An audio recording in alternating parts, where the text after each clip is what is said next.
Hey Bookaholics, so welcome back to another reading vlog.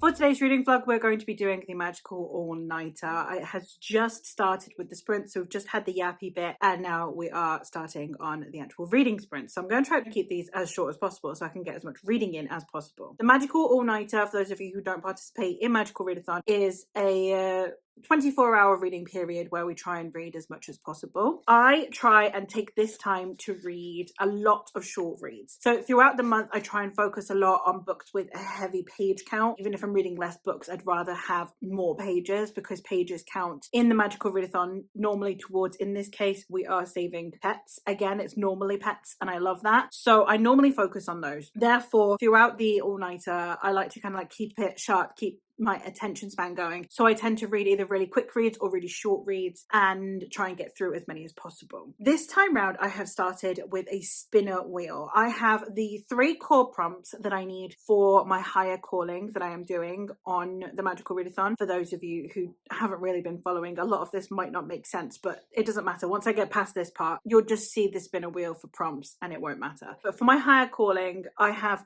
3 prompts that I need to fulfill. One is to annotate a book. The other is to read a book that is on someone's recommendations list, and another is to read a non-fiction. I have a complementary prompt because I'm going for a professorship. I can also choose what I would like to be a professor in. For this, I have gone for alchemy, and the prompt for that is to reread a book. So all 4 of those are on the wheel. I also have, because our fantasy has just started, I also have our fantasy on there so I can read any of the books that I have planned for our fantasy. I also have the year in Ieldia prompt where we have an adventure that lasts the entire year and each month has a prompt. My prompt for this month I have technically already been able to fulfill, but it doesn't matter because I can just find another one for the prompt, and that is the author's name has a W in it. Another one is to read a book that is on the adventure board. So on the website there is an adventure board that comes up with different kind of like side quests that you can do. The one that is currently up there for just this year is to read a book with a hat on the cover, so that's a prompt that I have as well. And then the last one is a subject. Now that's going to send me to a different wheel where all of the subjects that I have not completed, so ones that I don't need to take that don't serve any purpose for me for my current career that I'm doing in Magical Readathon, I've got all of those on a wheel, and basically I would need to read a book that fits the prompt from those other subjects, and while they won't count towards my page count, they will give me extra bonus points. So either way it's a win-win-win situation. I have already spun the wheel for the first time. I'm gonna have to keep putting it up here because I do have it on my phone and my phone is also you, so I'm gonna have to keep pre-recording them. I have already spun it once and it was recommended, a book from a recommendations list, and I have gone with Thornhedge by T. Kingfisher. It's a novella. I really do enjoy T. Kingfisher, and this came up on a load of best novellas lists. Do I think that this is a best novella? I don't know. It might not be because T. Kingfisher tends to get put on many a list from many a person, and that's fine, but it is one that I picked up when I was on holiday in Scotland. It is one that I have been wanting to get to. It's a quick short read, which, as I said, is my priority for this 24-hour period, so that's exactly what I'm going to go do. I'm going to go dive into this. We'll go from there. I'm assuming this will take me a maximum of 2 sprints. Let's get to it. The story of this one, I think that this one is a Rapunzel retelling. It says, meet Toadling. On the day of her birth, she was stolen from her family by the fairies, but she grew up safe and loved in the warm waters of fairyland. Once an adult, though, the fae ask a favour of Toadling: return to the human world and offer a blessing of protection to a newborn child. Simple, right? If only. Centuries later, a knight approaches a towering wall of brambles, where the thorns are as thick as your arm and as sharp as swords. He's heard there's a curse here that needs breaking, but it's a curse Toadling will do anything to uphold. So it looks like it's from the perspective of like the Maleficent character. I like a T. Kingfisher protagonist. I'm hoping this will be a really fun quick read. So let's get to it.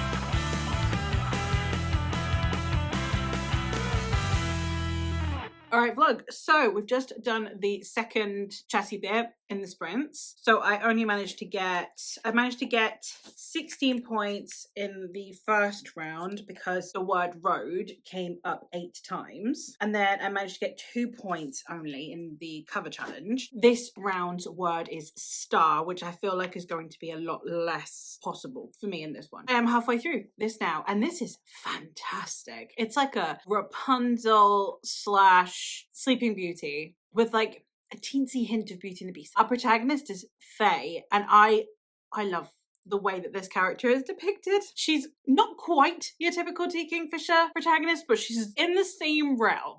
You know, like this is not going to be what converts you to T. Kingfisher if you don't like her other stuff. But if you're a fan, I'd highly recommend. I'm having a really fun time. I love our male lead in this so much. He's not been on page that much, but he is adorable. I love him so much. T. Kingfisher men.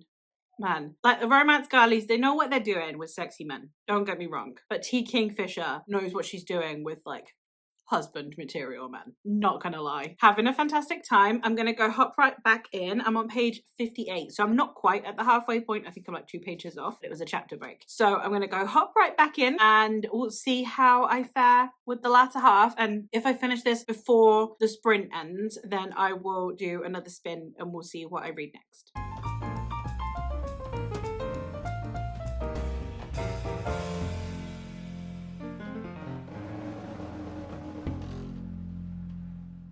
All right, vlog, I have finished Thornhead. We have still about 6 minutes left on this sprint, so I'm going to try and wrap this up real quick. I actually cried at the ending of this. I am hormonal, which is entirely possible. It's just me being me at the minute. But I just really loved this character. I loved what she represented. I suppose it would have been so easy for her to be a certain archetype of a character, and she just wasn't. And the level of kindness that this character had, I love the way that we wove folklore in here. We have green teeth, which is really cool now that I've read the book Green Teeth. Having those represented elsewhere always feels like, oh, one of those. We had sections in here that depict like actual history. We had mentions of like the Black Death, the Byzantine Empire, and just so many other things. And this half also we got like backstory on our protagonist. So just so many things about it were very cool, and I really loved the prose style. I found it really engaging. It was fun, it was funny, it was cute, and it was delightful. Fantastic fairy tale story from T. Kingfisher. If you liked Nettle and Bone, I think you'll really like this one. I have since spun my wheel again, and this time we ended up getting our fantasy, which means that I need to pick a book from my R Fantasy Bingo TBR. And for this one, I have gone with The Last Gifts of the Universe by Riley August. I think this will probably quite easily be able to find on a best books list, I hope. So I think that I'll still be able to count this for a prompt. If not, I'll try and find one of the other prompts that I can use it for afterwards. But yeah, so far the TBR is coming out quite well. This is another dinky dot. As I said, I quite like doing multiple small books throughout the all-nighter, and this one is only not even 190 pages, so I should be able to get through this one quite quickly. This one is about Scout is an archivist, which is hilarious because Magical Readathon, one of the houses, is an archivist, searching the dead worlds of the cosmos for clues as to the fate of all of those lost civilizations. While exploring another lifeless planet, they discover something unbelievable. A message from a witness to that world-ending entity thousands of years ago. But uncovering the story and staying one step ahead of the profit-hungry corporation on their tail won't be easy. Together with their brother and sometimes fearless spacefaring cat Pumpkin, Scout must now race to save what matters most, which I'm assuming is knowledge and history or something. Looking forward to it. Looking forward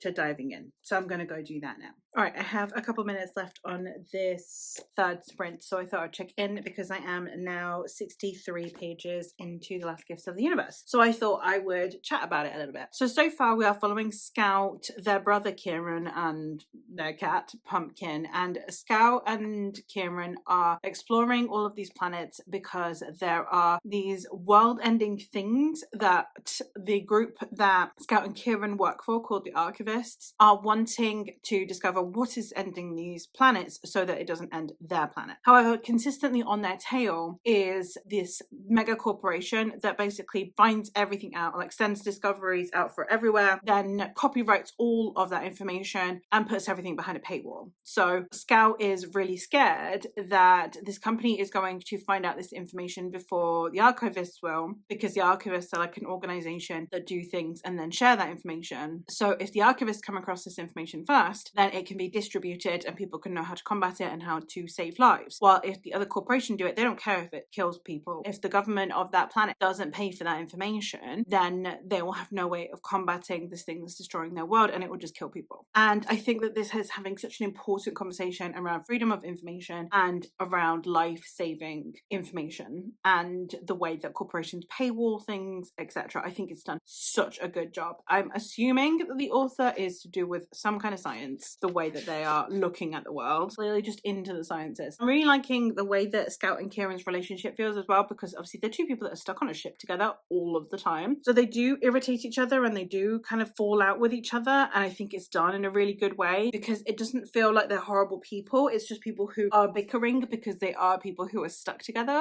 for all this time. And I really appreciate that. Both of them feel like real people and I really appreciate that. Then we had our protagonists find some information and then run into two people who are from this mega corporation. They then kind of leave with the information, kind of like in the beginning of Indiana Jones when Indy does all the work and then the other guy's just like, whoop, mine. So they take the information. So now Scout wants to go back to them and be like, listen, I know that this is your job. We did get there first. You wouldn't have got there without us. This could save lives. They're not seeing reason because they work for a mega corporation and it will be their asses on the line. So far, I'm really liking the thematic richness of this story. I do love me a good anti-capitalist story. So I'm hoping that I will continue to enjoy. As I said, I'm 63 pages in, so I think I'm about a third of the way into the story. This has got 189 pages, so yeah, that's about a third. So yeah, hopefully in the next sprint I'll be able to get another third of it done, and then this one should be done, I guess, just after dinner. I'm gonna have to stop for a little bit to eat, but yeah, I'm liking it so far, and I am glad that I'm reading it, and I'm hoping I'll be able to get back to it very soon. Sprint's about to finish, so I'll just keep checking in for every sprint, no matter how far in or not I am to a book, and we can see how I'm going. The word for this sprint is finger, and so far it's only come up once. Finger. The chat is so funny with all of the finger. I had 4 fingered because it was talking about different alien species, and I was like, I got 4 fingered, but I didn't get the word finger because it was like hyphenated. But I did eventually get finger. For the games, I got nothing on the cover games, and I only got 1 on the wheel, so it was not a good round for me. It is what it is. It's the luck of the draw, so hopefully this round will be a bit nicer to me, and hopefully book will continue to provide me with whatever words keep coming up. Let's go. All right, vlog. So I have now gotten to page 140, so I have very little left. The chatty part has just started, so I'm going to make this quick, but I am really liking this one. I'm really loving the way that the themes are brought forward in this one. It's feeling very Becky Chambers, having such flawed characters, such real people, protagonists, and people who have different perspectives on their place in the universe, I suppose. Really important within this story, and it's really coming through in the character work that the author is putting forward.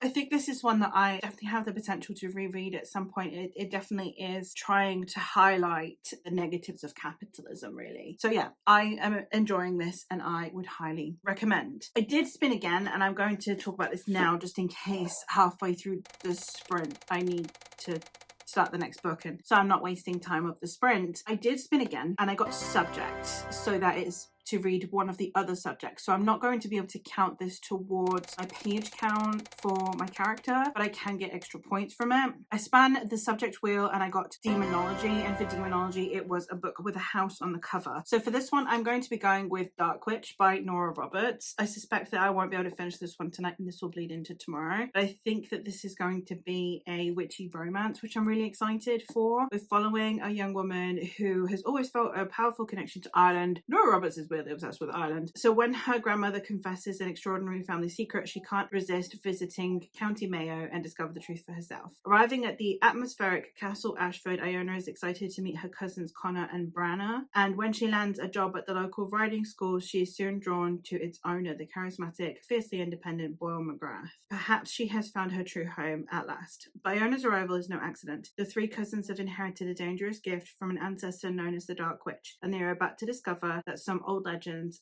can return to haunt the present. I've had a mixed time with Nora Roberts, so I'm hoping that diving into this one means that I will have a much better time than I have with some of the others. Again, Ireland, witchy vibes, can't go wrong. So I'll finish this one up in the next sprint. I have gotten, I think, 5 points for the friend prompt on here, and then I'll go start this one. So I'll check back in the next sprint, and hopefully I will have some more progress to talk about. All right, vlog, I think what I'm going to do, I'm going to not start this. I read the first, I don't know, chapter.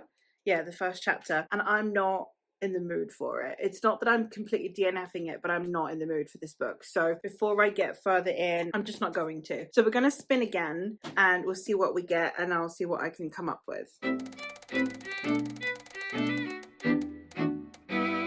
So we got astronomy, and it was to pick a book from your top shelf. And as you've seen, I've just been contemplating that. I have 3 choices and I don't know which one to pick. I've got 2 horror novellas. I've got Guillotine by Delilah S. Dawson, which I think is about a woman who goes to like this billionaire island and then things go to hell from there. And then I've got this one is about a guy who goes to go commit suicide. However, he then gets stuck in like an endless loop instead. And it's about, I guess, contemplating your own mortality and your own mental health. And then I've got a longer one that I think we'll read quickly, and that is A Rogue of One's Own by Evie Dunmore, which is the second book in the League of Extraordinary Gentlewomen. These are just really easy to get through. They're Victorian romances, and we're following young women who are part of this society of women who are like amongst the first to get into first women's college that gets opened, and we're following a different woman who need to kind of entice these different men into supporting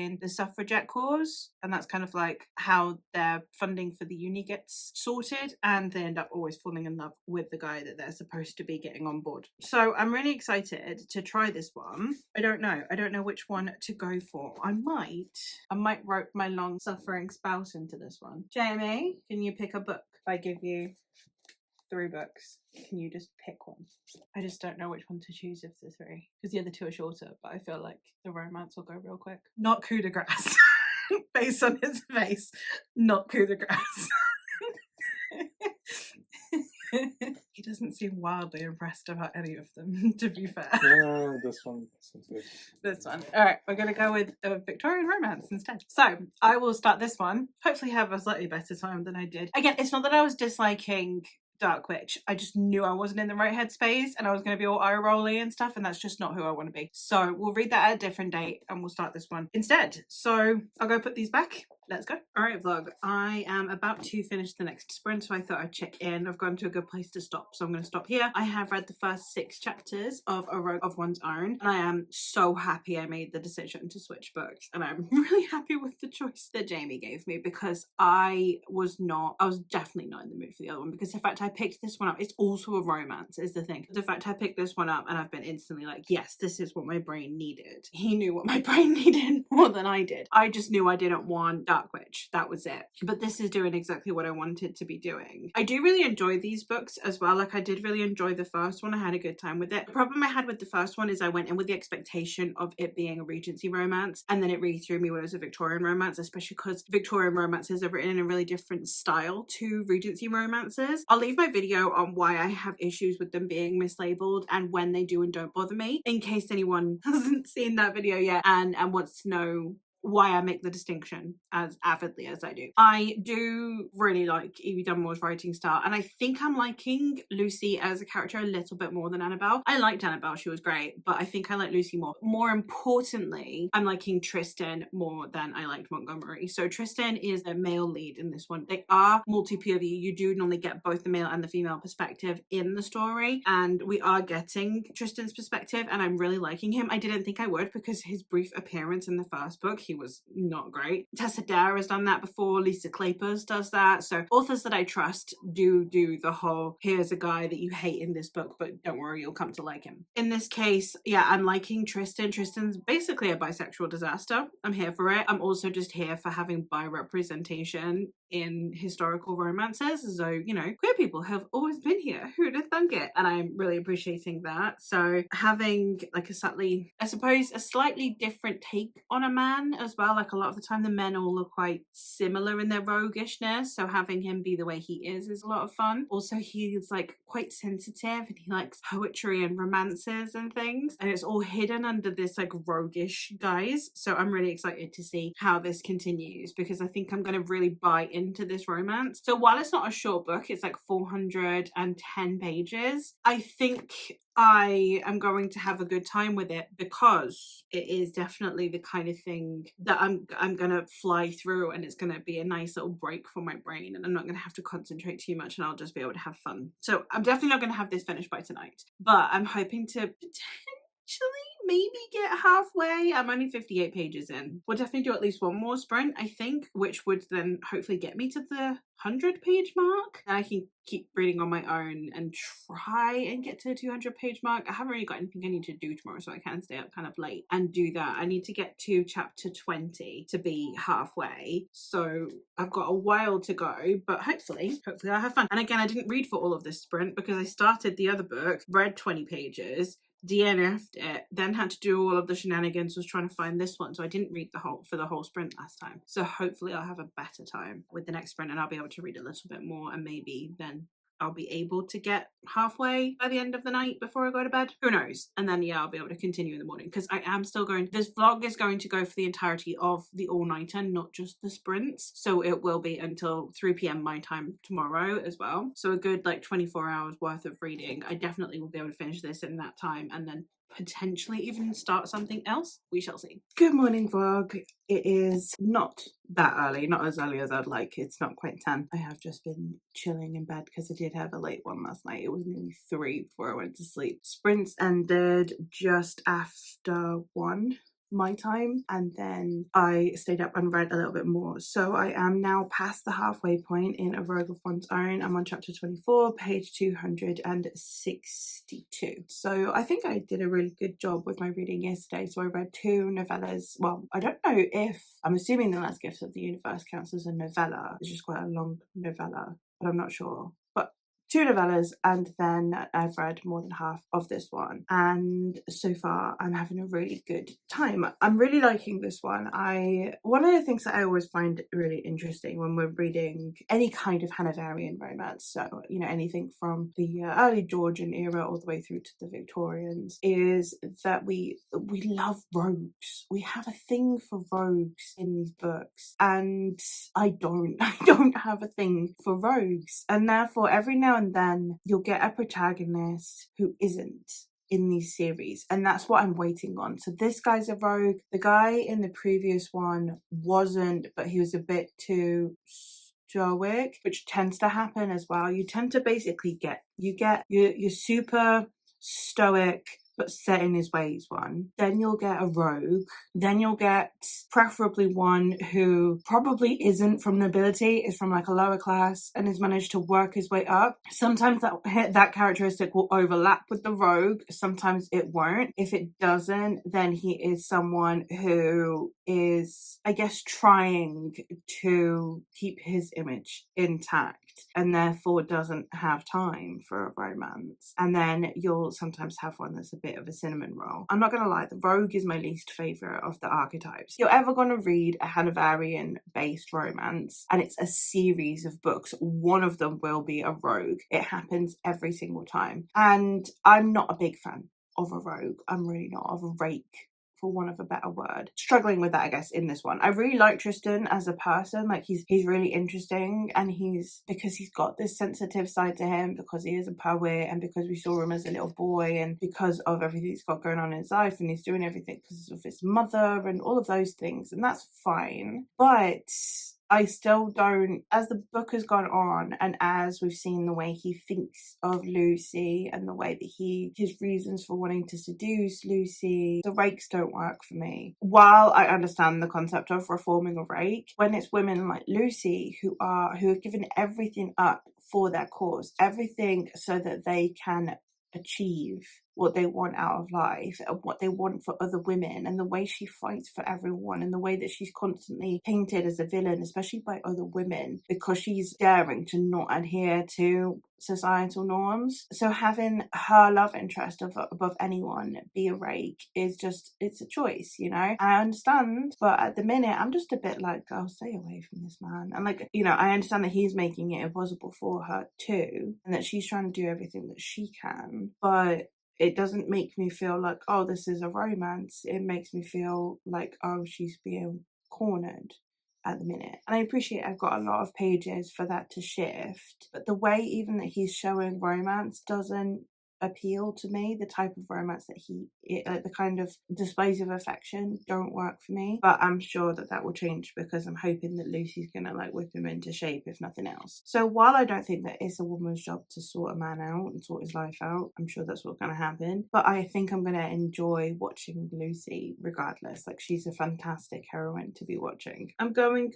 to continue reading. I've got 5 more hours of Magical Readathon left, of like all-nighter left, that is. So I'm going to continue reading this. I definitely am going to be able to pick at least one more read as well. So I'll check back in once this is finished, and then we'll go choose my final read, I guess, for the video. Alright, vlog, I have now finished A Rogue of One's Own, and I liked the way this ended. Again, in these books, you do always need to kind of have the guys learn through being attracted to someone that women are people. It's a thing. It's a thing that you get in Victorian romances. Whenever you have these stronger, more independent women, where women's rights are starting to come to the forefront, you are inherently going to have where men kind of need to learn. I think it was handled really well. I think the discussions in here, the women mentioned, the historical women that are mentioned in here, and the historical people. We have queer representation in here as well. Like I said, our protagonist is, I think he's on the bisexual spectrum. I think he is hetero-romantic, but I think he is bisexual. But we have a man having a crush on him who is gay, and we also mention Oscar Wilde in here as well. And then, yeah, we have lots of mentions of like historical figures, both men who have received acclaim but have behaved badly, and women throughout history who have made important strides. So I really do appreciate this book when it's talking about history and the progress that women have endured throughout this time period, including the stances that our protagonist has regarding women's rights. I think that was really good. It's very militant in that sense, and I really do enjoy that. I had a good time. I haven't run it through Core Pal yet, but I think it might come out at either a 3.5 or like a low 4, which feels right. I'll probably end up giving it 4 on Goodreads regardless, because, you know, both of those fall within the 4-star spectrum on Goodreads for me. And I would highly recommend this series if you are wanting to read some Victorian romances that are very feminist in their approach. I would highly recommend, especially because it does discuss real women from history as well. It feels a little bit like our protagonist is a little bit modern at this point, but bear in mind that there would have been women who had literally sacrificed everything to be able to help the suffrage movement. So I do appreciate the way that that's depicted, and I think that Lucy is potentially a protagonist I could get more on board with maybe than Annabelle. So that being said, we now have Spun Again. As I said, all my spins are slightly I do it just before I come and check in so that I can actually have it here on screen. And we got Subject Again, and I confess I spanned twice because I thought, okay, like Subject twice in a row, that's a lot, and it gave me Subject Again. So I got it 3 times in a row, and I've got it on fair mode on the wheel. I don't know if the wheel is just glitching or something, but anyway, the universe wants me to do Subject, and then I did the Subject wheel and I got Artificery. And for Artificery, it is to take technically a 6-sided dice and you choose that number into the series. So if you roll a 1, you read the first book. If you roll a 2, you read the second book, and so on and so forth. I am not going to do a 6-sided dice because I do not have a 5th or 6th book in a series that I currently have on the go. And for this being a vlog that is going to be ending in a couple of hours, that seems a bit ridiculous. So instead I have a 4-sided dice because I do have 4 books that I could potentially use. So if I wanted to start a series, I could pick up The Mortal Follies, which is another Regency style story because I'm feeling Regency right now. This is a fantasy Regency. It is sapphic, and in 1814 we are following a young lady who has her society debut in Bath, only for things to go really badly, including her dress to start to dissolve and for her life to end in near peril. And then therefore she needs an alliance with a known witch and possible murderess, and it's a relationship between the two while a goddess hunts down our protagonist. I'm very, very excited and I'm looking forward to reading it. If I were to roll a 2, this is technically not a series. None of these are actually, 3 of these are not series. They're companion novels, but it still counts, I think. If I were to roll a 2, then I would pick up Infamous by Lex Croucher, which is in the same world, I believe, as her Reputation book, which I read last year and really enjoyed. I am hoping that I really enjoy this one as well. They tend to be very feminist, and I think that this is going to be a little bit of a mockery of the Regency society while also discussing, I guess, the way that literature could be quite liberating at the time, especially for women. If I roll a 3, I will continue on with the League of Extraordinary Gentlewomen series, and I will pick up Portrait of a Scotsman, which is the 3rd book in that series. In this one, we're going to be following Hattie, I think, who is one of the 4 women that we see in this friendship group. I'm really excited for this one, and again, I really enjoyed A Rogue of One's Own, so it makes sense I'd continue the series. And if I roll a 4, I will pick up Mort by Terry Pratchett, which is the 4th book in the overall Discworld series. I think it's the 1st book in the Death series. I have no idea how these work. I'm just going in publication order, I'm not gonna lie. I do read these a lot slower than I think I do. Every single time I look, I'm like, it can't take me that long, look how short they are, and then they end up taking me so much longer than I think they do, because I just spend the whole time like, wait a second. But also they don't have chapter breaks, which really tires my brain. Yeah, those are the 4. So we'll see what I get. So yeah, if I roll a 1, it's Mortal Follies. If I roll a 2, it's Infamous. If I roll a 3, Portrait of a Scotsman. Or if I roll a 4, it will be Mort. Let's go. We got a 1.